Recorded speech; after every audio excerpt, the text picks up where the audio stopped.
तो नमस्कार दोस्तों। तो कैसे हैं आप लोग। देखो, मैं फिर से आ गया एक और सच्ची डरावनी कहानी के साथ। तो दोस्तों, चलिए कहानी शुरू करते हैं।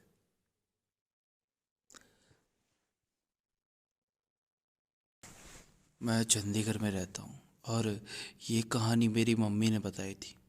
ये कहानी आज से 30 साल पुरानी है।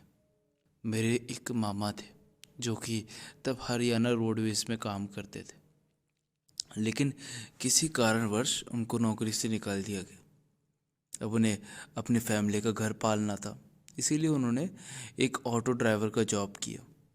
वो रोज़ रात को ऑटो चलाते और सुबह घर पे आते। रोज़ का यही सिलसिला था। एक रात जब वो ऑटो चलाते हुए वापस आ रहे थे तो उन्हें एक अजीब सा एहसास हुआ।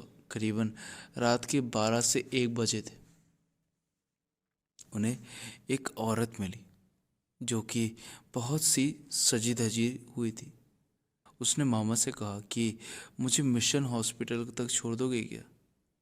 तो मामा ने सोचा कि इतनी रात को अकेली औरत इतनी सुनसान रास्ते पे, वो भी गहने से सजी धजी हुई, इसको छोड़ ही देता हूँ। तो ये सोचते हुए मामा ने उनको छोड़ दिया। जब वो मिशन हॉस्पिटल के पास पहुँचे तभी उन्होंने बोला कि मुझे इसके थोड़ा आगे छोड़ दोगे। तो मामा को याद आया कि अ, उस हॉस्पिटल के थोड़ा आगे एक शमशान घाट था। तो मामा उसे शमशान घाट के सामने लेकर चले गए। फिर वो औरत मामा से बोली कि तुम यहीं रुको, मैं 2 मिनट में आती हूँ।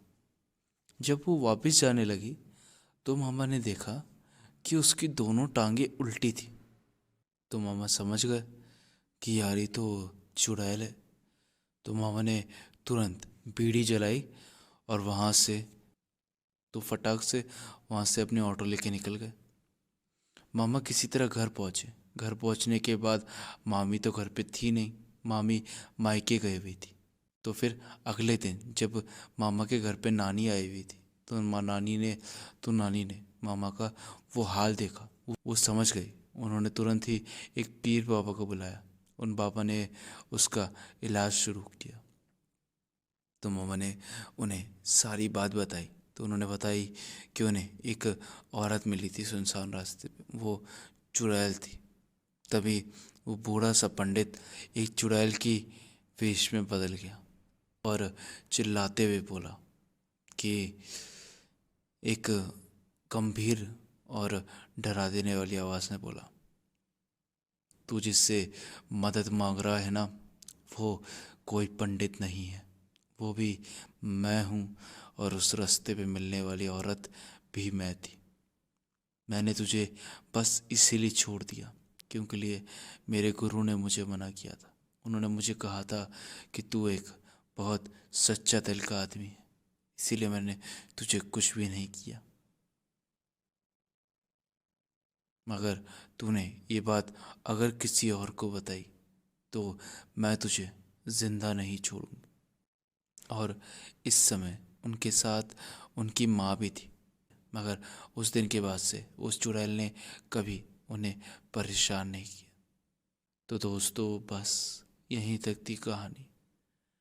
तो दोस्तों, अगर आपको ये कहानी सुन के थोड़ा सा भी डर लगा हो और मेरे चैनल को सब्सक्राइब करने का मन करे तो दोस्तों, बिना सोचे समझे मेरे चैनल को सब्सक्राइब कर दीजिए और नोटिफिकेशन का बेल प्रेस कर दीजिए, ताकि जब भी हमारी कोई भी नई हॉरर स्टोरी है then will be the first one to get notified.